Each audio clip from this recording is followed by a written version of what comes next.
মাননীয় প্রধানমন্ত্রীর কাছে সবিনয়ে জানতে চাই যে আমরা যেহেতু উন্নত সমৃদ্ধ এবং মর্যাদাশীল বাংলাদেশ গড়তে চাচ্ছি, সেহেতু আমরা কৃষি নির্ভর দেশ হওয়ার কারণে আজকে কৃষকের সুযোগ সুবিধা তাদের দোরগোড়ায় পৌঁছে দেওয়া দরকার। কিন্তু আমি ইতিমধ্যে বিগত 2 মাসে সরকারের যে কৃষি প্রণোদনা দেওয়া হয়, সেই প্রণোদনা প্রদান অনুষ্ঠানে আমি 4টা অনুষ্ঠানে থেকেছি।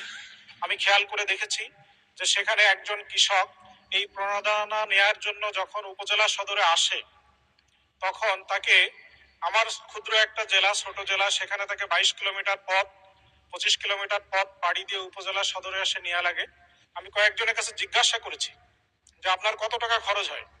একজন বললেন যে আমার 400 টাকা বাড়ি থেকে আসা যাওয়ার জন্য খরচ হয়। কিন্তু হিসাব করে দেখা যায় যে গ্রুপ ভিত্তিক যে বীজ প্রদান করা হয় বা সার প্রদান করা হয়, তার দাম কোনো সময় 200 বা 300 টাকা। একজন লোক কৃষক ওই গ্রাম থেকে উপজেলা সদরে এসে এই কৃষি প্রণোদনা সংগ্রহ করতে যে তার যে 400 টাকা খরচ হয় এবং একদিনের শ্রমের মূল্য আরো 700 টাকা তার সারাটা দিন এখানে সংগ্রহ করতে ব্যয় হয়, তাহলে একজন কৃষকের জন্য নিশ্চয়ই এটা কোনো সুবিধার বিষয় নয়। সেজন্য আমি সবিনয়ে মাননীয় প্রধানমন্ত্রীর কাছে জানতে চাই যে কৃষকের এই প্রণোদনা তার দোরগোড়ায় পৌঁছে দেওয়ার জন্য আমরা অতি দ্রুত ইউনিয়ন ভিত্তিক এটা তাদের কাছে পৌঁছানোর জন্য কোনো ব্যবস্থা গ্রহণ করতে পারবো কিনা, মাননীয় প্রধানমন্ত্রীর ব্যাপারে পরিকল্পনা কি সেটা জানতে চাই।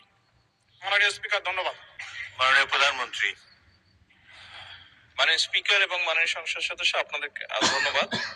মাননীয় সংসদ সদস্য, আপনি যে প্রশ্নটি করেছেন, কৃষক যে প্রণোদনা, হ্যাঁ আপনার কথাটি সঠিক।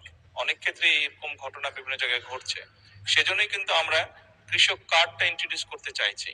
তাহলে আর কৃষককে 22 কিলোমিটার পথ পাড়ি দিতে হবে না, সেটি তার কাছে সরাসরি পৌঁছে যাবে কৃষক কার্ডের মাধ্যমে।